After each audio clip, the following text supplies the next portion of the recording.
오늘 우리 주신 하나님 말씀은 사도행전 20장 17절에서 27절까지의 말씀입니다. 사도행전 20장 17절에서 27절까지의 말씀.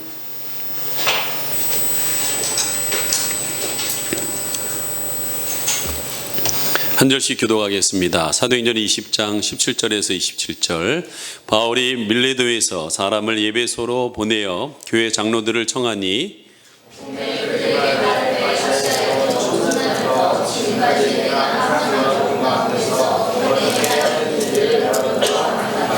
곧 모든 겸손과 눈물이며 유대인의 관계와 말미암아 당한 시험을 참고 주를 섬긴 것과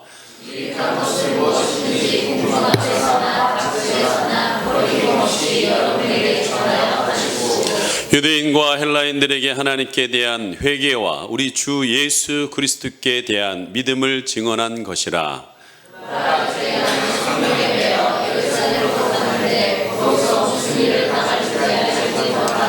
오직 성령이 각 성에서 내게 증언하여 결박과 환난이 나를 기다린다 하시나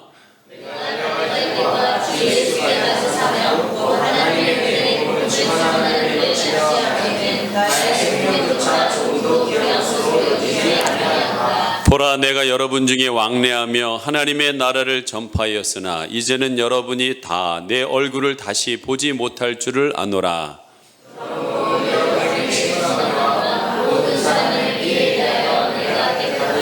다 같이요. 이는 내가 꺼리지 않고 하나님의 뜻을 다 여러분에게 전하였습니다. 아멘. 우리 옆에 있는 분과 인사하겠습니다. 빛이 있으라.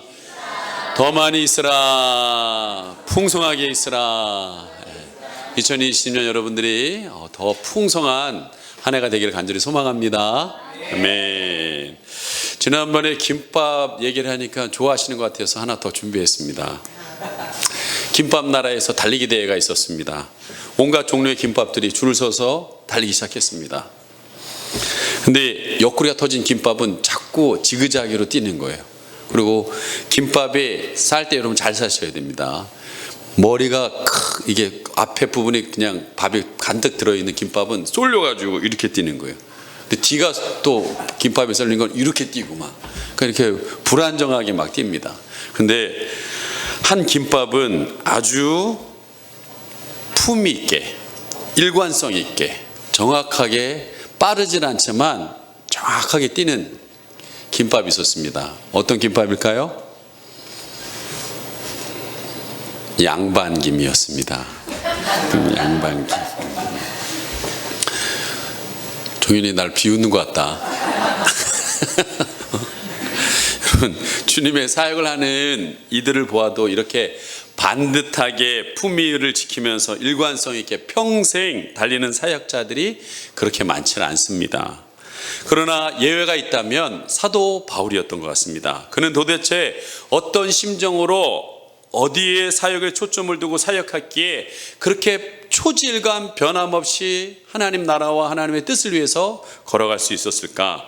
여러분, 우리가 목회 사역이든 평신도 사역자이든 바울은 우리의 최선의 모범적 롤 모델이 되고 있는 것을 보게 됩니다.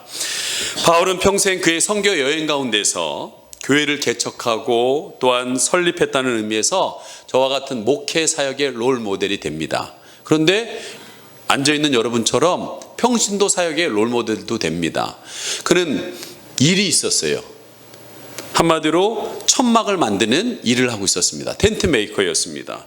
일을 하면서 자기가 자비량을 벌어서 하나님의 나라를 확장시키는 평신도 사역자로서도 좋은 롤 모델이 되어주고 있습니다.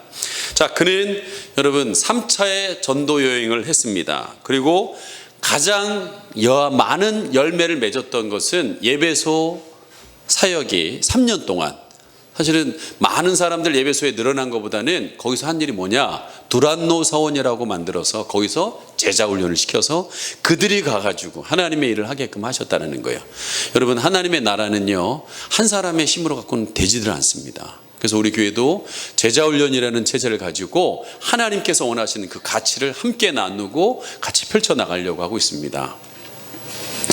그런데 여러분, 지난주에도 말씀드렸지만 이 예배 사역을 마치고 또 그리스와 마게도냐에 여행을 떠났다가 다시금 이제 자기에게 깨달은 게 있어요. 그게 뭐냐, 이제 로마를 향해 가야겠다. 그래서 마지막으로 예루살렘에 거쳐서 로마로 가야겠다라는 마음을 품었는데, 가기 전에 시간이 오순절에 예루살렘의 성전에 도착하기 위해서 시간이 촉박하다 보니까 가는 길에 이제 예배소 근처에 밀라도라는 데에 머물게 됐습니다. 거기서 내가 예배소까지 갔다 가면 늦어질 것 같으니까 65km 떨어진 밀라도의 예배소의 장로들, 지도자들을 오라고 그래서 거기서 만나가지고 마지막 만남을 갖는 것을 보게 됩니다.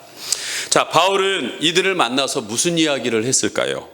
여러분, 그들은 아마 예배소 사역에 제자 훈련하면서 밤낮 같이 말씀을 나누면서 그렇게 귀한 시간을 보냈던 것을 회고하면서 3년 동안 몸담았던 예배소 사역의 본질을 그들에게 이야기하는 것을 보게 됩니다. 우리 17절에서 18절 같이 한번 읽어보겠습니다. 시작. 바울이 밀라도에서 사람을 예배소로 보내어 교회 장로들을 청하니 오매 그들이 말하되 아시아에 들어온 첫날부터 지금까지 내가 항상 여러분 가운데서 어떻게 행했는지를 여러분도 아는 바니. 변함없이 꾸준히 일관성 있게 이 사역한 예배소 사역의 여러분 본질이 무엇일까요? 그것은 바로 첫 번째는 소명의 사역이라는 거예요. 여러분, 바울 사도는 하나님 다메섹 동상에서 예수님을 만난 후에 한 번도 변함없이 그 길을 걸어갑니다. 왜 그랬을까요? 자기의 소명을 알았기 때문에 그렇습니다. 여러분, 한 사람도 자기가 인생에 목적 없이 이 세상에서 태어나고 살아간 사람은 아무도 없습니다. 하나님은 분명히 여러분 각자에게 하나님의 선하신 목적을 두셨다라는 거예요. 그 목적을 깨닫고 그 부르심에 순종하는 것을 소명이라는 거 합니다. 여러분, 우리는 한 사람도 그냥 왔다 그냥 한 사람이 없어요. 반드시 소명적 인생을 사셔야 될 줄 믿습니다. 그렇다면 그의 소명이 뭐였을까요? 그는 그냥 유대 사람들을 복음하는 끝이는 게 아니라 하나님이 특별히 그에게 택한 목적이 있다고 그랬어요. 그게 뭡니까? 이방인, 우리 같은 이방인들에게 복음을 전하기 위한 특별한 사명을 위해서 부르심을 받았다는 거예요. 그 일을 위해서 그는 모든 일생을 던졌던 것을 보게 됩니다. 특별히 이 소명 사역을 이루기 위하여 3년의 시간을 예루살렘에서 보냈고, 이제 마지막 예루살렘을 향하여 가기 직전에 그는 이렇게 고백합니다. 23절 24절 같이 읽습니다. 시작. 오직 성령이 각 성에서 내게 증언하여 결박과 환난이 나를 기다린다 하시나 내가 달려갈 길과 주 예수께 받은 사명 곧 하나님의 은혜의 복음을 증언하는 일을 마치려 하면은 나의 생명조차 조금도 귀한 것으로 여기지 아니하노라. 바울은 분명히 여러 사람, 기도하는 사람이 얘기했어요. 당신 예배소 가면은, 예배소가 아니라 예루살렘에 가면 분명히 결박당할 것입니다. 거기서 큰 위협이 있을 것입니다 라고 얘기했는데도 불구하고 그는 지금 예루살렘을 향하여 가려고 합니다. 왜 그렇습니까? 그 위험이 있는데도 왜 가려고 하고 있습니까? 그에게는 소명이 있다는 거예요. 소명이 뭡니까? 복음을 전하는 거예요. 가서 한 사람에게도 복음을 전하는 게 자기의 소명이었다는 것을 알고 있었습니다. 자, 여러분, 바울 사도는 동일한 복음을 예배소에서 3년간 증언했습니다. 그렇다면 복음의 내용이 뭘까요?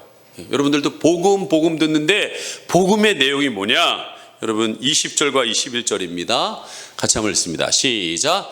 유익한 것은 무엇이든지 공중 앞에서 각 집에서나 거리낌이 없이 여러분에게 전하여 가르치고 유대인과 헬라인들에게 하나님께 대한 회개와 우리 주 예수 그리스도께 대한 믿음을 증언한 것이라. 그렇습니다. 복음은 뭐냐면 하나님에 대한 회개입니다. 하나님에 대한 회개예요. 왜? 하나님은 우리를 하나님의 형상으로 지금 만드셔서 에덴 기쁘고 즐겁게 살라고 그렇게 하셨어요. 근데 인간이 뭘 했습니까? 선악과를 따먹음으로 인하여서 우리는 선하게 지음받았어요. 굳이 악까지 알 필요가 없습니다. 그런데 선과 악을 아는 영역은 하나님의 영역인데 그만 하나님의 말씀을 어기고 여러분 죄를 지었습니다. 그 죄가 우리에게 들어옴으로 인하여 우리는 하나님으로부터 정령 죽으리라 라고 했던 것이 생명이 끊어지는 것이 아니라 하나님과의 관계가 깨어지는 거예요. 영적인 생명이 끊어져 버리는 겁니다. 여러분, 이 영적인 생명이 끊어진 이 상태에서 돌아올 수 있는 것은 회개밖에 없습니다. 하나님 잘못했습니다 하고 돌아오는 길밖에 없다는 거예요. 복음은 다른 게 아니라 여러분의 죄된 삶 속에서 하나님께로 돌아오는 것, 회개하는 게 복음이라는 거예요. 그리고 분명히 회개한 뒤에 뭐 하라고 그러고 있습니까? 예수 그리스도에 대한 믿음을 가져야 된다고 얘기하고 있습니다.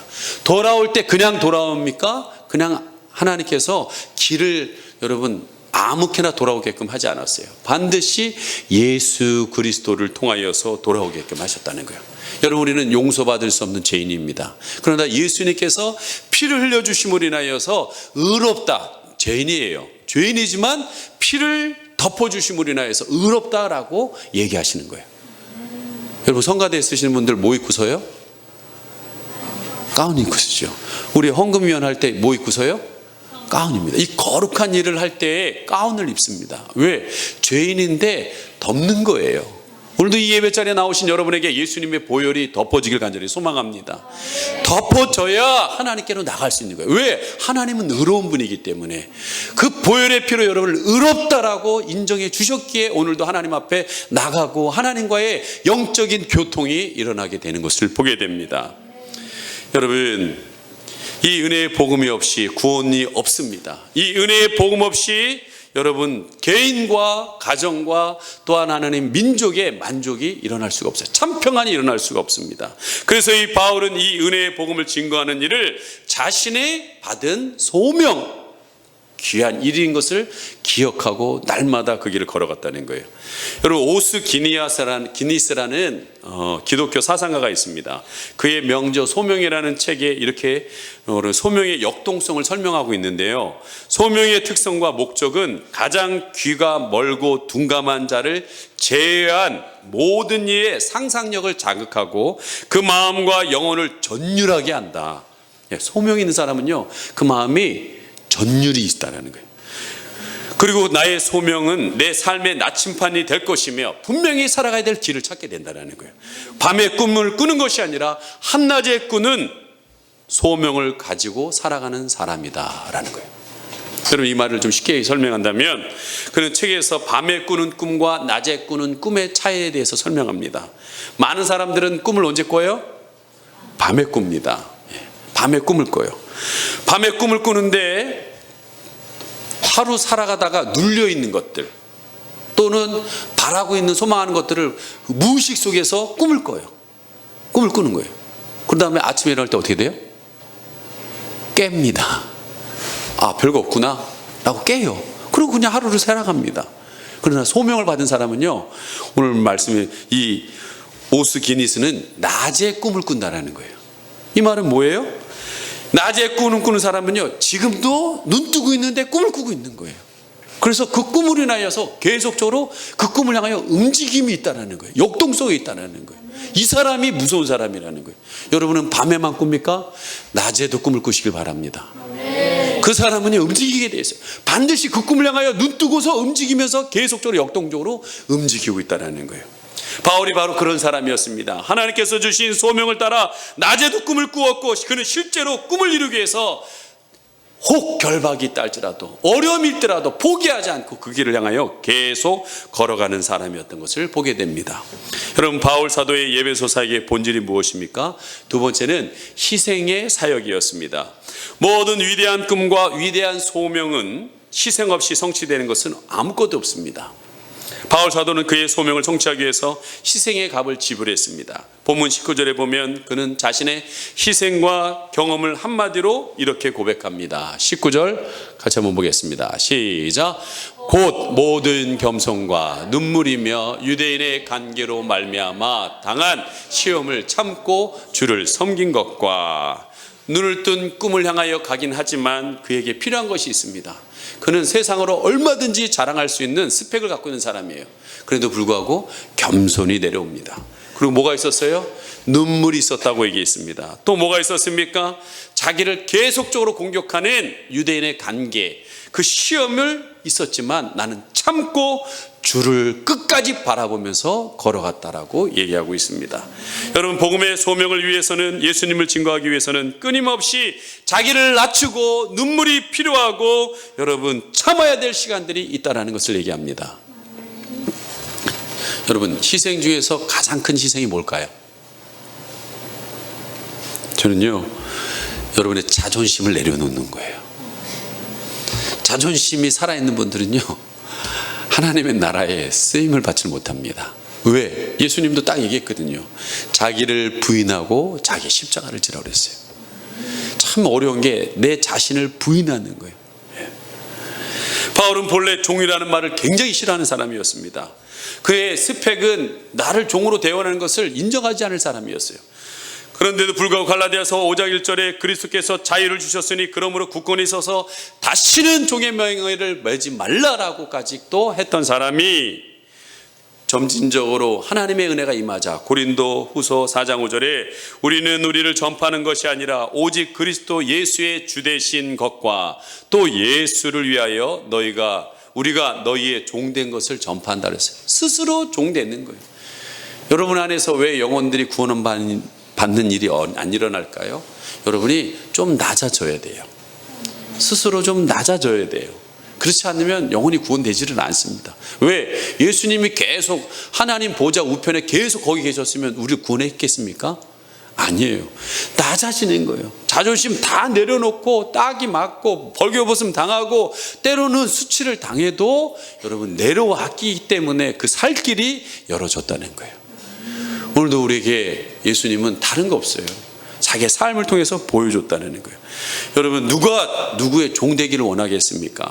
그러나 그는 여러분 이 소명, 한 영혼이라도 구원하고자 하는 그 하나님의 자기에게 맡겨준 그 소명을 이루기 위해서 낮아졌다라는 거예요. 어디까지 희생을 했습니까? 사도 바울은요, 고린도후서 11장 23절의 이하에 너무나 많은 희생을 일괄적으로 이렇게 얘기하고 있습니다. 같이 한번 읽어보겠습니다. 바울이 어떤 희생까지 했는지 시작. 내가 수고를 더 많이 하고 옥에 갇히기도 더 많이 하고 매도 수없이 맞고 여러 번 죽을 뻔하였으니 유대인들에게 40에서 하나 감한매를 5번 맞았으며 3번 태장으로 맞고 1번 돌로 맞고 3번 파손하고 1주야를 깊은 바다에서 지냈으며 여러 번 여행하면서 강의 위험과 강도의 위험과 동족의 위험과 이방인의 위험과 시내의 위험과 광야의 위험과 바다의 위험과 거짓 형제 중에 위협을 당하고 또 수고하며 애쓰고 여러 번 자지 못하고 줄이고 목마르고 여러 번 굶고 춤고 헐벗었노라 라고 했어요. 여러분, 이런 희생의 사역이 있었기에 이 복음이 우리에게까지 온 거예요. 여러분, 기독교는 종교가 아닙니다. 생명입니다. 그렇지만 이 온 세계에서 기독교라는 종교가 가장 큰 종교가 될 수 있었던 이 바울 한 사람의 이러한 희생이 있었기 때문에 그렇다는 거예요. 여러분, 이 작은 희생, 이 놀라운 희생이 있었습니다. 근데 여러분, 저는 이번에 여러분이 내신 신년에 소망하시는 것들을 놓고 계속 기도하고 있습니다. 근데 참 작은 바람들도 있고 큰 바람도 있고 그래요. 근데 여러분, 저는 그런 생각을 한번 해보는 거예요. 참 많은 소박한 것을 구해드려도 하여튼 여러분들이 기대를 갖고 있다는, 올 2020년에 대한 기대를 갖고 있다는 것을 보게 됩니다. 근데 이것이 여러분 그냥 절대로 이루어지지 않습니다. 희생이 필요합니다. 근데 좀 한편으로는 이 주보에 보면 여러분 주보가 이렇게 새로 나왔는데 보에 보면은 여러분들 여러 가지의 섬기는 분들 가운데 이렇게 이름이 나와 있습니다. 특별히 성전 청소, 식당 봉사, 식사 봉사 이런 분들의 이름들이 나옵니다. 근데 다른 것들은 잘 돼요. 다른 것도 잘 됩니다. 제가 볼 때. 근데 안 되는 게 있어요. 우리 교회에. 그게 뭐냐면 성전 청소가 안 됩니다. 늘 보면 토요일 날 제가 여기서 보면 소수가 와서 그 일을 감당해요. 여러분, 작은 희생이 안 되는데 여러분 큰 희생이 될 수 있을까? 그런 생각을 하는 거예요. 여러분, 기대는 주님에 대한 기대는 큰데 주님을 위한 작은 희생도 안 되는데 어떻게 보면 좀 주님 입장에서는 그럴 거 아니겠어요? 야, 너는 이런 작은 희생도 안 하면서 뭘 나한테 이렇게 크게 기대하냐. 예, 그럴 수 있다는 거죠. 예. 여러분, 올 한 해는 여러분 변화는 다른 것부터 시작되지 않더라고요. 작은 것부터 내가 그래 나를 좀 낮춰서 일을 감당해야겠다 할 때서부터 작은 변화가 점진적으로 퍼져나가면서 일어나는 거예요. 여러분, 우리 이렇게 오늘 성전이 넓혀졌습니다. 2017년 10월 24일 날 우리 임지용 집사님 요 한 4자리까지 얼마가 안 됐어요. 근데 이게 점진적으로 자꾸 늘어나는 거예요. 자꾸. 근데 많은 사람은 뭔가 확 와야 된다고 생각해요. 그거 아닙니다. 여러분, 작은 것부터 희생하고 나가다 보면 자꾸 이렇게 넓어지는 거예요. 그럼 바울이 이제 예루살렘을 가면서 고난을 당할 것이라고 성령이 예언하고 있습니다. 성령이 각성에 내게 증언하여 결박과 환난이 기다린다는 거예요. 여러분, 처음부터 결박과 환난을 감당할 수 있을 것 같습니까? 그렇지 않아요. 처음에 여러분 복음 전하다가 다른 사람에게 무시당하는 말 그것부터 듣기 시작해야 되는 거예요. 그래야 여러분 먼데 가서도 목숨을 내놓는 사람이 되지 순교자는 아무나 되는 거예요. 물론 여러분이 순교하고 싶지는 않은 거 알고 있습니다. 내가도 알고 있지만 여러분 하나님 예수님을 위해서 작은 것 하나서부터 여러분이 감당할 수 있는 그런 사람들이 되길 소망합니다. 네. 자, 예배에서 사역의 본질이 무엇인가? 마지막은 인내의 사역입니다. 우리가 고난과 희생을 당할 때 그것이 일회성 고난이나 희생이라면 한번 눈 깍 감고 참고 아 그래 요만 넘어가지 하고 딱 참고 넘어갈 수 있을 겁니다. 근데 이게 언제 끝날지 모르는 고난이면 이건 쉬운 문제가 아니라는 거예요. 여러분 2020년 제가 희망을 선포하고 여러분에게 어떤 축복을 선포하기를 원하는데 살아보시면 아시잖아요. 올 한 해가 그렇게 만만하게 다가오지 않을 것입니다. 근데 이것이 만약 여러분에게 고난이 왔을 때 이것이 언제 끝날 줄 안다면 참아낼 수 있어요. 저도 7년이라는 지하 성전 속에서 제일 힘들었던 게 뭐냐, 이게 언제 끝날지 모른다는 거예요. 이게 가장 힘들었어요. 여러분 일찍 산 순교자였던 안희숙 여사가 책 쓴 죽으면 죽으리라는 책에 보면 그분의 이런 간증이 나옵니다. 옥중에서 먼저 순교하러 하려고 형장에서 끌려가는 사람들을 볼 때 자기가 나가시는 분들한테 이렇게 얘기했다는 거예요. 자신이 살아있어서 미안하다고. 그랬더니 나가시는 분이 이런 얘기를 하시더라는 거예요. 오히려 우린 죽으면 그만 영광으로 들어가겠지만 자네는 살아서 고난을 받아야 하지 않겠나. 우린 걱정 말고 부디 자네 자신을 위해서 기도를 쉬지 말게나. 이게 정답이에요. 제가 볼 때. 여러분 우리는 하루하루를 살아갑니다. 언제 정말 주님이 오실지도 모르고 우리가 언제 주님 앞에 갈지도 모르고 오늘 하루하루를 살아갑니다. 정말 여러분 자신을 지키기 위해서 힘을 쓰시기 바랍니다. 바울이 본문에 회상하는 예배소 사역의 고백을 다시 한번 기억합니다. 끊임없는 유대인의 관계. 난 그렇게 안 했는데 끊임없이 여러분을 향해서 누가 계속 괴롭힐 수 있을 것입니다. 끊임없이 여러분을 시험 들게 하는 사람들이 있을 것입니다. 그런데 여러분 그때 뭐 해야 되냐? 참아내야 됩니다. 참아내셔야 돼요. 주를 섬기는 것에 참아내셔야지 될 수 있습니다. 그는 실로 오래 참음을 사역을 감당했습니다. 왜 그랬을까요? 왜 참았을까요? 소명? 그것 때문에 참았겠지요. 그러나 그의 근본적으로 참아낼 수 있는 힘은요, 그것은 나 같은 죄인을 찾아오셔서 다메섹 도상에서 구원해 주신 그 하나님의 놀라운 사랑, 나 같은 사람을 사랑하는 그 사랑이 그걸 참아낼 수 있게 했다는 거예요. 그리고 그 영혼을 향하여 한 영혼 안에 자기 3차 전도여행을 하면서 그 영혼을 그 마음을 가지고 사랑하는 그 마음으로 참아냈다는 거예요. 저는요 뭘로 참아내느냐, 여러분이 직장에서 그 수치를 당하면서 그 자리를 지키고 있습니까? 그 어려움을 겪으면서도 직장생활을 계속하는 이유가 뭐예요? 자녀를 사랑하기 때문에, 가정을 사랑하기 때문에 그런 거 아니겠어요? 저는 신앙생활도 똑같다고 생각합니다. 여러분 뭘 참아내기 전에 먼저 하나님의 사랑을 충분히 받으세요. 참아낼 힘을 공급해 달라고 그렇게 하십시오. 그래서 바울은 고린도전서 13장 4절 사랑은 오래 참는다는 거예요. 저는 우리 젊은 엄마들이 밤에 아기들을 돌보는 거 보면 참 신기해요. 이분들이 처녀 때 꽤 이기적이었거든요. 근데 그 애들을 참아내면서 그 아이들을 잠도 못 자면서 돌보고 젖을 먹이고 그러는데 왜 그럴까요? 이유는 단 하나예요. 그 아이가 너무 사랑스러워서, 내 뱃속에서 태어난 이 아이가 너무 사랑스러워서 참아내는 거 아니겠습니까? 예? 여러분, 바울은 진실로 복음 사명을 위해서 희생하고 인내할 수 있었던 건 그 하나님의 놀라운 사랑이 있었기 때문에 그렇습니다. 그래서 놀라운 열매를 맺어가는 것을 보게 됩니다. 여러분, 소명이라는 크리스찬 다큐멘터리 영화가 전에 나왔었습니다. 한국 그리스도인들의 가슴에 진한 감동을 줬어요.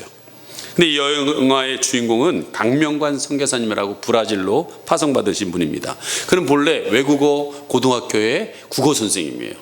굉장히 안정된 직장입니다. 평범한 일상에서 행복을 누리는 분이었습니다. 그런데 어느 날 소명을 받게 됩니다. 그리고 그 소명을 따라서 얼마든지 좋은 곳 갈 수 있어요. 저는 누가 저보러 선교사님이라고 얘기하는 걸 굉장히 별로 안 좋아해요. 왜? 너무 좋은 곳만 갔어요.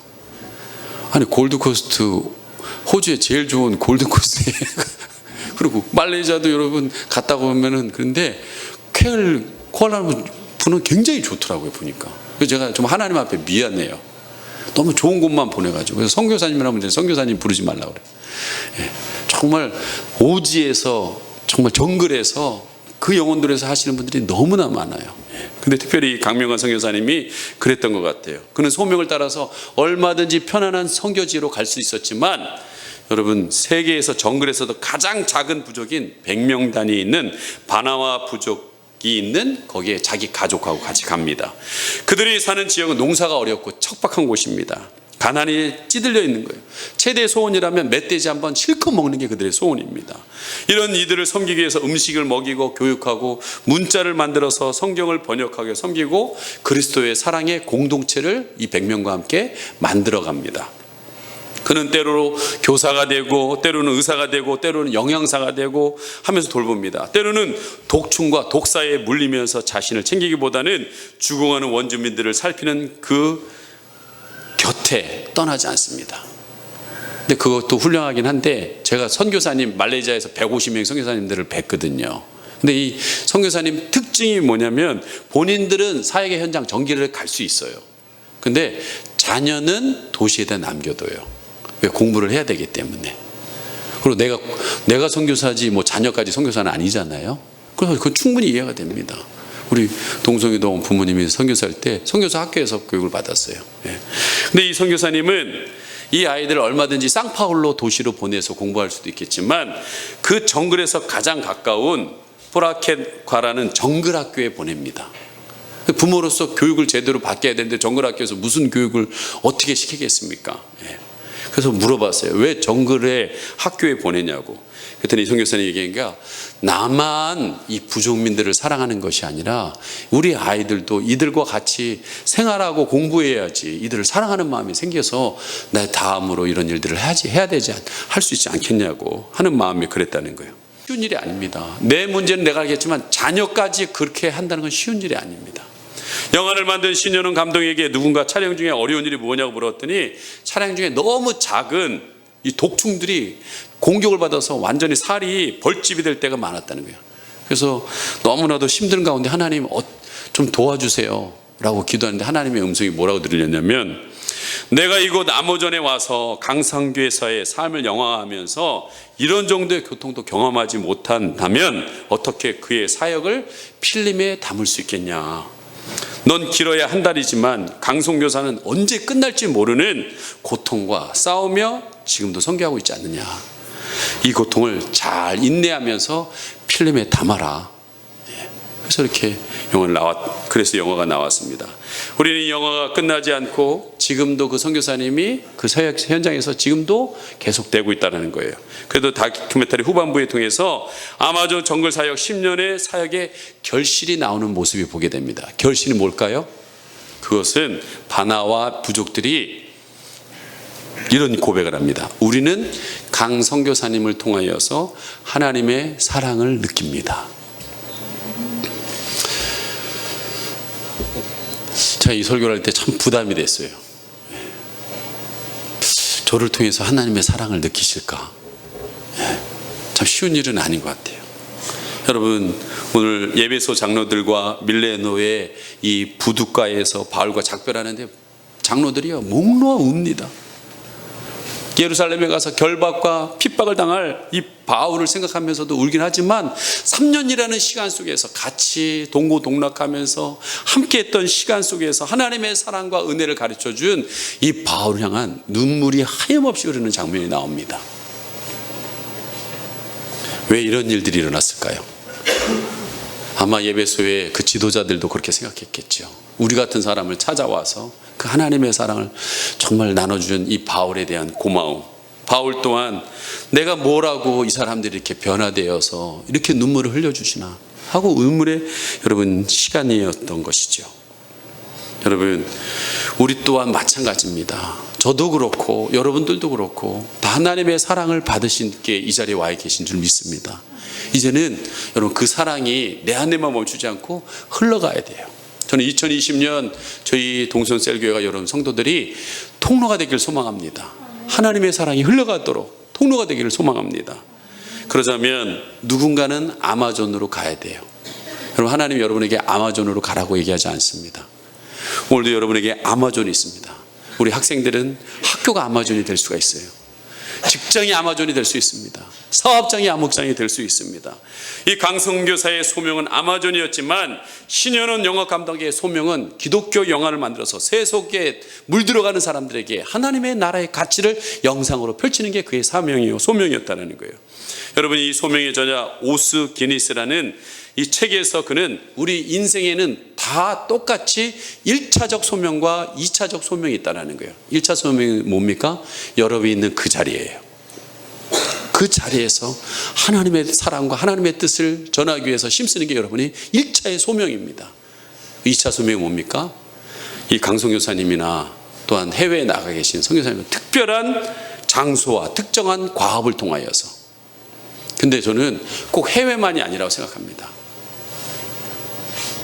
우리 지금 카페를 놓고 하나님 앞에 기도하는 가운데 이 지역에, 특별히 오목청동동 고색동에 많은 학생들이 꿈을 찾지 못하는 애들이 있어요. 경기도 쪽에서 꿈의 학교라고 이렇게 지원해서 해주는 게 있습니다. 아이들로 하여금 스스로 꿈을 찾아 나가도록 돕는 그 체제를 저희 교회에 한번 도용해서 하려고 합니다. 여러분, 이것은 특수 장소와 특수 과업이에요. 우리가 얼마든지 한 사람 한 사람이 할 수 있습니다. 저는 하나님, 전도를 어떻게 해야 될까요? 왜 안 될까요? 어떻게 하면 될까요? 그 기도를 굉장히 많이 하는데 하나님 마음이 저에게 주는 게 뭐냐? 지역을 살리면 너희 교회도 살릴 것이다. 지역의 아이들을 살리면 너희 교회 아이들도 살아나고 부흥될 것이다. 그런 마음을 줍니다. 여러분, 진정한 전도와 선교는 살려내는 거예요. 어찌하든지 살려내는 겁니다. 금요일 날 일본에서 저희 제자가 왔습니다. 고등학교 때 가르쳤던 제자인데 여기 있다가 25살 군대 제대하고 일본을 갔어요. 왜 가냐면 일본이 우리나라 비슷하게 노동 일을 안 해요, 사람들이. 그러다 보니까 신문 배달하는 사람이 없다 보니까 신문 배달하면 학원을 다니게 하고 대학을 보내준다라는 그런 공고를 받고 거기에 간 거예요. 도전한 거죠, 사실은. 12년 전에 도전을 했습니다. 그리고 학원을 다니면서 그 사이타마라는 교회에 다니면서 한인들을 전도하면서 그 일을 했어요. 근데 내일을 알 수 없는 그런 상황 속에서 살아가는데 그렇게 기쁘더라는 거예요. 영혼들을 살리고 자기가 하는 것들이 너무나 기뻤다는 거예요. 그리고 공부를 마치고 한 어려운 사업가 부부를 보면서 그분들도 사업을 하다가 너무 실망이 돼가지고 배신을 하도 많이 해가지고 실망한 상태에서 이 친구를 만난 거예요. 그래서 셋이서 사업을 같이 시작하게 한 거예요. 하는 주된 일은 뭐냐? 한국 식품을 이렇게 백화점이나 그렇게 나눠주고 또한 식자재를 나눠주고 그런 일을 하는 거예요. 근데 여러분, 우리 지금 한국과 일본이 관계가 안 좋다고 생각하잖아요. 근데 그 친구가 얘기하더라고요. 대한민국은 별로 안 좋아한대요. 근데 한국 사람들은 그렇게 좋아한대요. 한국 음식이 뭐 없어서 못 판대. 올해 했는데 자기가 1억 영업을 했다는 거예요. 지금도 더 커질 거라고 그러더라고요. 예. 근데 그 25살에 그 어려울 때는 그렇게 전도하고 자기가 감당하는 일을 할 때 그렇게 마음이 내일은 할 수 없는데 마음이 평안히 있었다는 거예요. 근데 지금은 1억의 영업을 하고 그렇게 많은 일들을 지금 하고 있는데도 불구하고 불안하다는 거예요. 솔직한 얘기를 했더라고요. 예. 내가 그랬어요. 너는 사명을 잃어버렸다. 소명을 잃어버렸다. 너를 왜 하나님께서 그 일본에 보내주신 이유를 잃어버렸다. 그 교회를 들어보니까 사하타만 교회가 70명 모이다가 한인들이 다 줄고 이제 일본인들만 15명 남고 자기를 비롯하여 여자 한 분, 아기 가지는 분 2명 한인 남았다는 거예요. 너는 그때 그 하나님에 대한 열정을 다시 찾아서, 그리고 말씀 제가 이렇게 뽑게 했거든요. 뽑았는데 거기서 그들을 살리느니라 라고 말씀이 나오더라고요. 너는 가서 그들을 살려야 될 소명이 있다. 네 사명을 찾아라. 이렇게 영적으로 죽어서는 안 된다. 깨어나서 반드시 가야 된다. 그러면서 그 소명의 시작이 여기 커튼 쳐 있는 것부터 치면서 시작하자. 그래서 저희 여러분 있던 지금 밖에 되면 여러분 뭐 책상하고 막 그런 것들 많이 있잖아요. 예? 그 친구가 다 했어요. 물론 우리 함창원 전사님, 유진이 형제, 하준이가 처음 작업하고 마무리는 저하고 그 친구가 했어요. 그날 어제 2시에 와가지고 금요 폭풍 기도회까지 12시까지 10시간을 했는데요. 진짜 하루 종일 일했어요. 진짜 제가 소명에 대한 얘기만 해주고, 소명을 해서 넌 이제 움직여야 돼. 그리고 앞으로 일본에 가서 넌 첫 번째 우리가 일본에 보낸 교인이다. 등록카드 써. 그래서 여러분 우리 첫 교회 등록을 일본에 있는 분이 등록카드를 썼습니다. 예. 그래서 우리 친구를 위해서 저도 계속 기도하고, 이제는 안부 전화하지 마. 네가 사역하면서 막히는 거에 대해서 물어봐. 그럼 내가 도와줄게. 예. 그리고 우리는 기도할 거야. 여러분 사명이 없는 인생은 아무도 없습니다. 하나님은 지금 여러분들을 부르셨어요. 예. 그 일을 향하여서 바울처럼 내가 달려갈 길 자꾸 두리번거리지 마세요. 하나님, 내가 무엇을 위해서 살아야 될 것을 분명히 알고 걸어갈 수 있도록 도와주시옵소서. 바울처럼 생명도 조금도 아끼지 않는, 내가 죽어도 이 길을 가겠다라는 분명한 그 길을 보여주시기를 원합니다. 가겠습니다. 그러한 2020년 소명이 여러분한테 다시 한번 부리는 귀한 시간이 되기를 소망합니다. 이 시간 함께 우리 미랄이라는 찬양 함께 부르시면서 기도하겠습니다.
생명이 또 다른 생명 낳고 주님 볼 수 있다면 나의 삶과 죽음도 아낌없이 드리리. 죽어야 다시 사는 주의 말씀 믿으며 하나님의 미랄 되어서 거지리리. 예수님처럼 살아가게 하소서. 길 잃어 지친 양을 찾아, 길 잃어 지친 양을 찾아 망상에 이리저리 헤매이니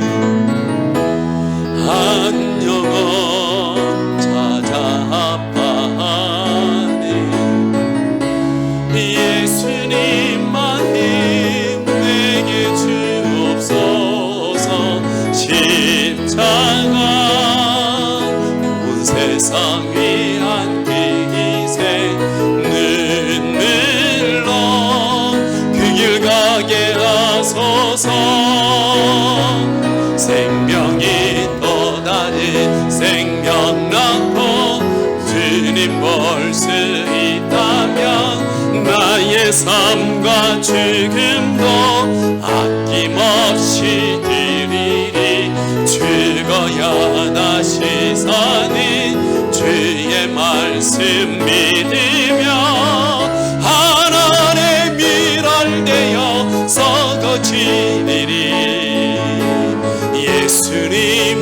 예수님처럼 살아가게 한 생명이 또 다른 생명을 낳고 생명이 또 다른 생명 낳고 주님 볼 수 있다면 나의 삶과 죽음도 아낌없이 드리리. 죽어야 다시 사는 주의 말씀 믿으며 하늘의 밀을 되어 썩어지리리.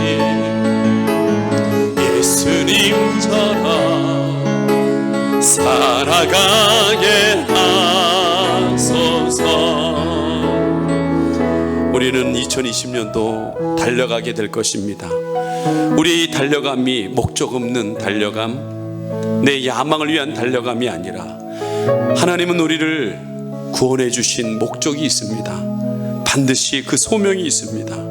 하나님 그 소명을 찾게 하여 주시고 그것을 찾은 이후에는 그 어떤 희생과 그 어떤 하나님 아버지 안에는 참아내야 되는 순간 속에서도 하나님 참아낼 수 있도록 도와주시옵소서. 그 참아냄이 억지로 직분 때문이 아니라 내게 베풀어 주신 그 놀라운 하나님의 사랑, 예수님의 그 피 흘려 주신 그 놀라운 사랑, 그 사랑에 내 영혼이 깨어나게 하시고 그 사랑으로 하나님 내가 만나는 귀한 영혼들을 품어갈 수 있도록 도와주시옵소서. 그 생명의 사랑이 또 다른 영혼들을 살리는 놀라운 역사가 일어나게 될 줄 믿습니다. 하나님, 죽어야 사는 이 길을 예수님이 보여주셨고 바울도 보여주셨습니다. 이제는 하나님 그 길을 우리가 가야 될 것을 하나님은 말씀하시는 줄 믿습니다. 하나님, 부족하지만 한 걸음 한 걸음 따라가다 보면 언젠간 우리 주님께서 너무나도 수고했다고 알아줄 수 있는 그 시간들이 오게 될 줄 믿습니다. 우리가 그러한 시간 맞이할 수 있게 달라고 이 시간 함께 우리 주여 한번 부르고 기도합니다. 주여.